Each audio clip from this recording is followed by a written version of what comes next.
Halo adik-adik, selamat datang di video pembelajaran Nia Ramayani. Pada video ini, kita akan membahas materi sistem peredaran darah pada manusia. Kelas 11 SMA. Sampai hari. Saat terluka, tubuh kita akan mengeluarkan darah yang berwarna merah. Apakah adik-adik tahu mengapa darah kita berwarna merah? Apa yang menyebabkan darah tersebut berwarna merah? Dan apakah semua sel darah dalam tubuh kita ini berwarna merah? Nah, untuk mencari tahu jawabannya, mari kita perhatikan gambar di samping. Di sini ada gambar mengenai komponen penyusun darah, di mana darah pada manusia terdiri atas plasma darah, sel darah merah, sel darah putih, dan keping-keping darah. Nah, dari gambar di samping dapat kita ketahui bahwa hanya sel darah merah atau eritrosit saja yang berwarna merah. Lalu, apa yang menyebabkan sel darah tersebut berwarna merah? Nah, ternyata salah satu kandungan dari eritrosit adalah ia memiliki hemoglobin atau Hb, di mana Hb inilah yang menyebabkan darah tersebut berwarna merah. Nah, selain memiliki Hb, apa saja karakteristik dari sel darah merah dan apa saja karakteristik dari sel-sel darah lainnya? Nah, untuk mempelajari materi lebih lanjut mengenai sistem peredaran darah, mari kita simak pemaparan materi berikut ini.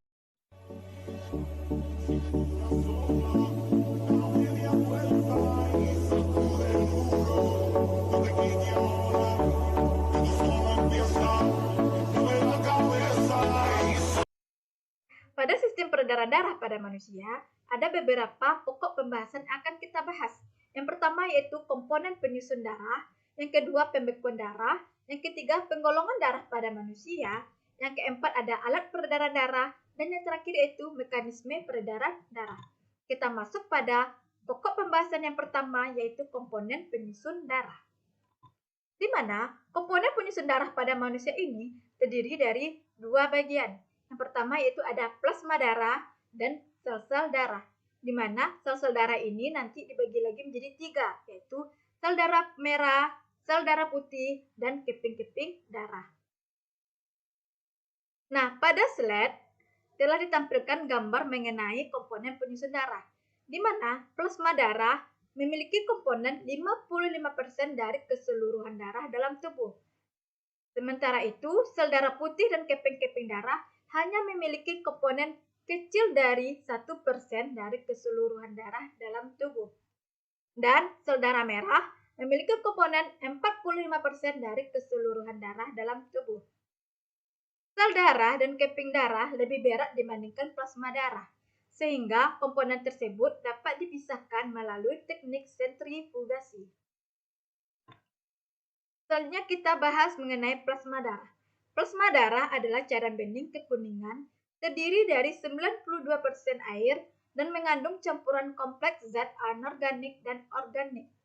Kandungan plasma darah dapat kita lihat dalam tabel berikut, di mana kandungan pertama berupa air yang berfungsi sebagai pelarut zat-zat lain, kemudian ada protein yang terdiri dari albumin, globulin, fibrinogen, lisin, presiptin, antitoksin, dan opimisin. Selanjutnya ada garam-garam ion seperti natrium, kalium, magnesium, klorida, dan bikarbonat. Kemudian ada nutrisi yang meliputi glukosa, asam amino, dan asam lemak. Selanjutnya ada hormon, karbon dioksida, dan sampah nitrogen, di mana sampah nitrogen ini berfungsi sebagai hasil metabolisme yang akan disekresikan oleh ginjal. Selanjutnya ada sel-sel darah. Pada gambar di slide telah ditampilkan bahwa sel-sel darah terdiri dari sel darah merah atau eritrosit, sel darah putih atau leukosit, dan keping-keping darah atau trombosit. Di sini akan kita bahas terlebih dahulu mengenai sel darah merah. Sel darah merah memiliki ciri-ciri berbentuk seperti cakram dengan lekukan pada sentralnya atau disebut dengan bikonkav. Terbungkus oleh membran sel dengan permeabilitas tinggi, bersifat elastis dan fleksibel, sehingga dapat menembus kapiler atau pembuluh darah kecil. tidak memiliki inti sel, mengandung hemoglobin sehingga berwarna merah, dan berjumlah 4,2 sampai 5,5 juta sel per milimeter kubik pada lelaki sehat dan 3,2 sampai 5,2 sel per milimeter kubik pada perempuan sehat. Sel darah merah ini berfungsi yang pertama yaitu berperan dalam pengaturan pH darah karena mengandung ion karbonat dan hemoglobin yang merupakan buffer asam dan basa. Selanjutnya berfungsi sebagai pengedarkan oksigen ke seluruh jaringan melalui pengikatan oksigen oleh hemoglobin. Saat hemoglobin mengikat oksigen di kapiler paru-paru, hemoglobin akan membentuk oksihemoglobin sehingga darah berwarna merah terang. Setelah sampai di sel-sel tubuh, terjadi reaksi pelepasan oksigen oleh hemoglobin.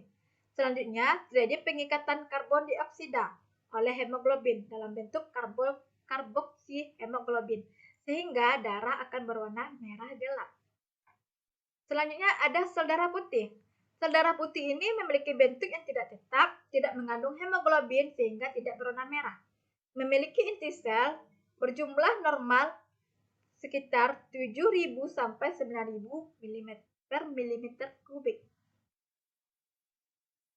Dapat bergerak ameboid atau seperti amoeba, bersifat diapedesis, yaitu mampu menembus pori-pori membran kapiler dan masuk ke dalam jaringan. Bersifat fagositosis, yang mana sel darah putih ini mampu menelan mikroorganisme atau benda asing dan sel-sel darah merah yang sudah tua atau sudah rusak. Sel darah putih memiliki fungsi yang sangat penting dalam tubuh, seperti melindungi tubuh terhadap benda asing, virus, dan bakteri, mengangkut zat lemak dari dinding usus melalui limpa, terus ke pembuluh darah. Berdasarkan karakteristik sitoplasmanya, sel darah putih dibedakan menjadi dua, yaitu granulosit dan agranulosit. Di mana granulosit ini adalah sel darah putih yang di dalam sitoplasmanya memiliki butir-butir kasar. Sedangkan agranulosit yaitu leukosit yang di dalam sitoplasmanya tidak memiliki granula atau butir-butir kasar. Nah, di sini ada tabel mengenai jenis-jenis leukosit granulosit yang terdiri dari 3, yaitu eosinofil, basofil, dan neutrofil. Silakan diperhatikan keterangan serta gambar dari ketiga jenis granulosit tersebut. Selanjutnya ada jenis-jenis leukosit agranulosit yang terdiri dari 2. Yang pertama ada limfosit dan monosit. Nah, di sini juga diberikan keterangan mengenai ciri-ciri dari agranulosit serta gambarnya. Selanjutnya kita masuk pada keping-keping darah atau trombosit. Keping-keping darah atau trombosit ini juga memiliki bentuk yang tidak beraturan, tidak memiliki inti. Sitoplasma trombosit dibungkus oleh membran plasma yang mengandung berbagai jenis granula yang berperan dalam proses pembekuan darah. Mudah pecah jika tersentuh benda kasar dan berjumlah 150.000 sampai 400.000 per milimeter kubik. Selanjutnya, keping-keping darah atau trombosit ini memiliki fungsi yang sangat penting dalam tubuh, di mana keping-keping darah ini berfungsi dalam hemostasis, yaitu penghentian pendarahan dan perbaikan pembuluh darah yang robek dan membantu proses pembekuan darah. Nah, kita masuk pada pokok pembahasan yang kedua, yaitu mekanisme pembekuan darah. Nah, proses pembekuan darah ialah apabila terjadi luka dan darah keluar, maka trombosit atau keping darah akan bersentuhan dengan permukaan luka yang kasar dan pecah sehingga mengeluarkan tromboplastin atau trombokinase. Trombokinase bersama-sama dengan ion Ca2+ dan vitamin K akan mengubah protrombin menjadi trombin. Trombin akan mengubah fibrinogen menjadi fibrin yang akan menghalangi keluarnya sel-sel darah sehingga terjadi pembekuan darah dalam waktu lebih kurang 5 menit. Kemudian ada beberapa faktor yang mempengaruhi pembekuan darah. Yang pertama yaitu ada protrombin. yang merupakan senyawa globulin yang larut dalam plasma darah. Protrombin ini dibuat di dalam hati dengan bantuan vitamin K. Protrombin akan diubah menjadi trombin. Selanjutnya ada fibrinogen, yaitu protein plasma yang disintesis di hati dan dapat diubah menjadi benang-benang fibrin.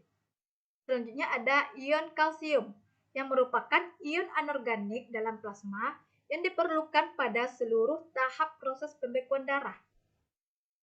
Selanjutnya ada tromboplastin atau trombokinase, yang merupakan protein plasma atau enzim yang disintesis di dalam hati dan memerlukan vitamin K.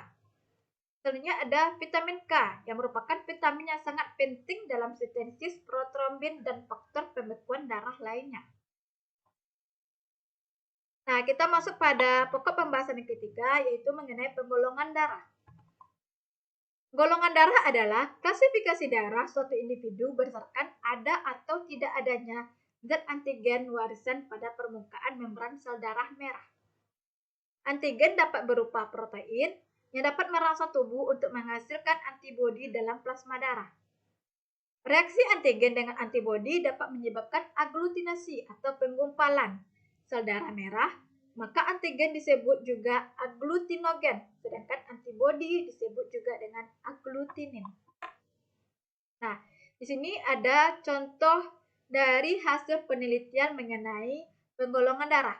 Penggolongan darah pada manusia ini dikenal dengan sistem ABO, di mana berdasarkan pada ada atau tidak adanya agglutinogen atau antigen tipe A dan antigen tipe B yang ditemukan pada permukaan eritrosit dan agglutinin antibodi A dan B yang ditemukan pada plasma darah.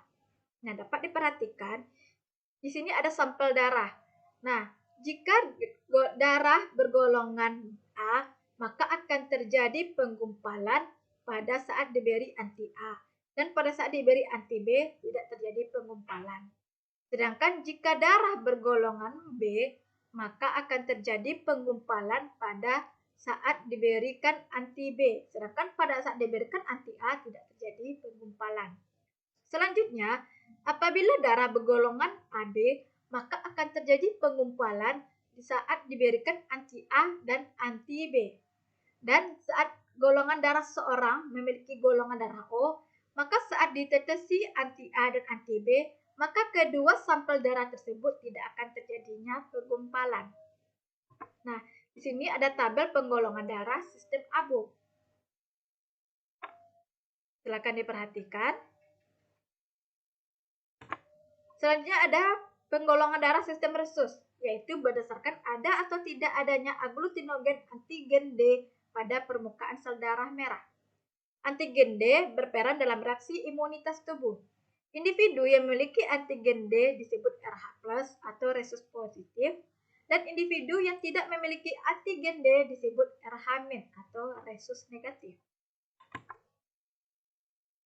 Selanjutnya ada manfaat penggolongan darah pada transfusi darah. Nah, sebelum kita menceritakan manfaatnya, terlebih dahulu kita ketahui apa sih transfusi darah. Nah, transfusi darah adalah proses pemindahan darah dari seseorang ke sistem peredaran darah orang lain. Transfusi darah ini bertujuan untuk menyelamatkan jiwa yang dilakukan pada kondisi medis tertentu. Penggolongan darah sangat penting dilakukan sebelum transfusi darah, karena pencampuran golongan darah yang tidak cocok akan menyebabkan agglutinasi atau penggumpalan pada sel darah merah. Selanjutnya kita masuk kepada alat-alat peredaran darah. Alat peredaran darah pada manusia terdiri dari dua. Yang pertama ada jantung dan pembuluh darah. Yang pertama kita bahas mengenai jantung. Jantung merupakan organ yang berongga dan memiliki 4 ruangan yang berbentuk seperti kerucut tumpul dengan puncak atau apeks di bawah miring ke sebelah kiri. Terletak di antara kedua paru-paru dan berukuran sebesar kepalan tangan pemiliknya. Jantung pada manusia terdiri atas 4 ruang. Yang pertama yaitu atrium atau disebut dengan serambi, di mana atrium ini terdiri dari atrium kanan dan atrium kiri.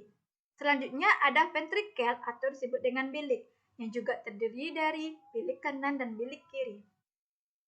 Atrium atau serambi memiliki dinding yang relatif tipis. Saat masih janin, Antara atrium kanan dan kiri terdapat lubang yang disebut dengan foramen oval. Atrium kiri dan kanan dipisahkan oleh septum intratrial. Atrium menerima darah dari vena yang membawa darah kembali ke jantung. Nah, dapat diperhatikan struktur organ jantung, di mana ada atrium dexter atau serambi kanan yang terletak di bagian atas kanan jantung, di mana atrium dexter ini menerima darah dari seluruh jaringan kecuali paru-paru. Selanjutnya, ada atrium sinister atau serambi kiri, yang terletak di bagian atas kiri jantung, berukuran lebih kecil dari atrium kanan dan menerima darah dari paru-paru.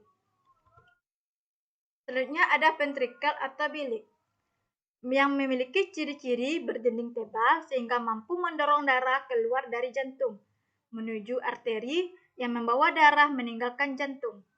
Ventrikel kiri dan ventrikel kanan dipisahkan oleh septum interventrikuler. Nah, ventrikel dexter atau bilik kanan terletak di bagian kanan bawah jantung, memompa darah menuju paru-paru melalui truncus pulmonar. Sedangkan ventrikel sinister atau bilik kiri terletak di bagian kiri bawah jantung, 3 kali lipat lebih tebal dari ventrikel kanan. Berfungsi untuk memompa darah ke seluruh tubuh kecuali paru-paru melalui aorta. Nah, katup jantung terdiri atas katup tricuspid dan katup bicuspid dan katup semilunar. Di mana katup tricuspid terletak di antara atrium kanan dan ventrikel kanan, berfungsi untuk mencegah aliran balik dan darah dari ventrikel kanan tidak kembali ke atrium kanan. Selanjutnya ada katup bicuspid atau katup mitral, terletak antara atrium kiri dan ventrikel kiri, berfungsi untuk mencegah aliran balik sehingga darah dari ventrikel kiri tidak kembali ke atrium kiri. Yang terakhir ada katup semilunar aorta dan pulmonar. Katup semilunar aorta terletak antara ventrikel kiri dan aorta. Katup pulmonar terletak antara ventrikel kanan dan truncus pulmonar.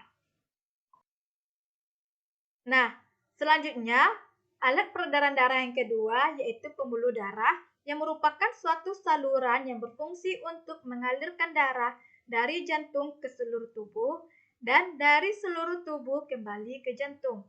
Pembuluh darah ini terbagi lagi menjadi 3 macam. Yang pertama ada pembuluh arteri atau pembuluh nadi, pembuluh vena atau pembuluh balik, dan pembuluh kapiler.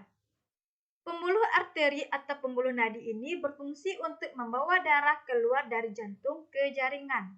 Dinding pembuluh nadi tebal, kuat, dan elastis. Selanjutnya, pembuluh vena atau pembuluh balik berfungsi untuk membawa darah kembali ke atrium jantung. Struktur dinding pembuluh vena hampir sama dengan arteri, tetapi otot polos dan serabut elastisnya lebih sedikit, sedangkan jaringan ikat fibrosanya lebih banyak. Pembuluh darah yang terakhir yaitu pembuluh kapiler, yang menghubungkan arteriola dengan venula. Pembuluh darah yang sangat halus, berdiameter sekitar 0,008 mm. Berdinding sangat tipis sehingga memudahkan plasma darah dan zat makanan merembes ke cairan jaringan antar sel. Nah, struktur pembuluh darah nadi terdiri dari 3. Yang pertama ada tunica externa adventitia, yaitu lapisan terluar yang terdiri atas jaringan ikat fibrosa dan berfungsi untuk menguatkan dinding arteri. Selanjutnya ada tunica media yang merupakan lapisan tengah terdiri dari jaringan osteopolos serta serabut elastis. Dan yang terakhir yaitu tunica intima yang merupakan lapisan dalam yang tersusun dari sel-sel endotelium. Selanjutnya kita masuk ke dalam pokok pembahasan kita yang terakhir, yaitu mengenai mekanisme peredaran darah. Sistem peredaran darah pada manusia dibedakan menjadi 2 macam, yaitu sistem peredaran darah pulmonalis atau sistem peredaran darah kecil dan sistem peredaran darah sistemik atau sistem peredaran darah besar. Berikut sistem peredaran darah kecil, di mana sistem peredaran darah kecil ini merupakan sistem peredaran darah dari jantung menuju paru-paru dan kembali ke jantung. Nah, pada slide telah ditampilkan skema mengenai sistem peredaran darah, di mana sistem peredaran darah kecil ini mekanismenya adalah sebagai berikut. Ventrikel berkontraksi, katup trikuspid tertutup, kemudian katup semilunar arteri paru-paru terbuka, darah yang kaya CO2 atau karbon dioksida dari ventrikel kanan dibawa oleh arteri pulmonalis menuju ke paru-paru kanan dan paru-paru kiri. Selanjutnya, di paru-paru, darah akan melepaskan CO2 atau karbon dioksida, kemudian mengambil O2 atau oksigen dan dibawa oleh vena pulmonalis menuju ke atrium kiri. Kemudian ventrikel akan relaksasi, katup diskuspid terbuka, dan darah mengalir ke ventrikel kiri. Selanjutnya, sistem peredaran darah besar, di mana sistem peredaran darah besar ini peredaran darah dari jantung yang diedarkan ke seluruh tubuh dan kembali ke jantung. Mekanismenya adalah ventrikel berkontraksi, katup bikuspid tertutup, kemudian katup semilunar aorta terbuka, darah yang kaya oksigen atau O2 dari ventrikel kiri masuk ke aorta. Darah kaya O2 dibawa oleh arteri diedarkan ke seluruh tubuh kecuali ke paru-paru. Kemudian darah melepaskan O2 dan mengambil CO2 dari seluruh tubuh. Darah yang kaya CO2 tadi dibawa oleh vena cava menuju ke atrium kanan. Kemudian ventrikel akan relaksasi, katup trikuspid terbuka, dan darah mengalir ke ventrikel kanan. Jadi, itulah penjelasan materi mengenai sistem peredaran darah pada manusia, kelas 11 SMA. Semoga video ini dapat membantu adik-adik semua dalam memahami